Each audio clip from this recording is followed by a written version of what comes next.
और नून लीग के कई रहनुमा अभी तक मुज़ाकरात को सबोताज करने पर तुले हैं। ख्वाजा आसिफ ने कहा कि मुज़ाकरात कामयाब होते नजर नहीं आ रहे। फवाद चौधरी बोले कि ख्वाजा आसिफ कमेटी का हिस्सा नहीं, उन्हें खामोशी रहना चाहिए। शाह महमूद कुरैशी ने बोल से बातचीत करते हुए जवाब दिया कि ख्वाजा साहब मुज़ाकरात को कमज़ोर कर रहे हैं, उन्हें ऐसी बातें नहीं करनी चाहिए। मैं खुद इस का वक्त का ज़िया है। मैं तो आपके सामने अभी कह दी, ये मुमकिनात में नज़र नहीं आता ये इलेक्शन जो है कभी तौर पर। ख्वाजा आसिफ का ये जो जुमला है कि मेरी नज़र में मुज़ाकरात को अंडरमाइन करने की कोशिश है।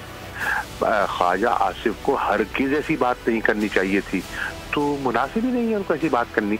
जब उनके नुमाइंदगान और इसाक डार साहब जो उनके बहुत ही मतलब सीनियर हैं वो वहाँ बैठे हैं, उनको इजाज़त देनी चाहिए ना बात करने की। ख्वाजा साहब जब ना उसका हिस्सा है तो वो उस किस्म के मामलात में क्यों बात करते हैं, मुनासिब नहीं है।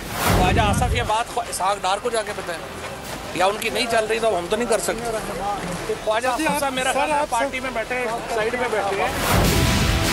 हवाए नफ्स की है हुक्मरानी, लुटेरा कर रहा है पासबानी। बोल न्यूज के मार्केटिंग हेड आकाश राम ताहा लापता, तफ्तीशी इदारे जवाब देने से कासिर। अहले खाना परेशान, बेटे की जुदाई में माँ गम से निढाल।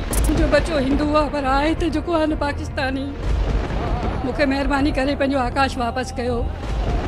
हुकूमत से बेकसूर और मुहिब्बे वतन बेटे की बाजियाबी के लिए फरियाद। आकाश राम के अगवा के खिलाफ अहले खाना की जानिब से सुप्रीम कोर्ट में दरख्वास्त दायर। सुप्रीम कोर्ट के चीफ जस्टिस उमर अता बंदियाल से आकाश राम के अहले खाना की जल्द समाअत की इस्तदा।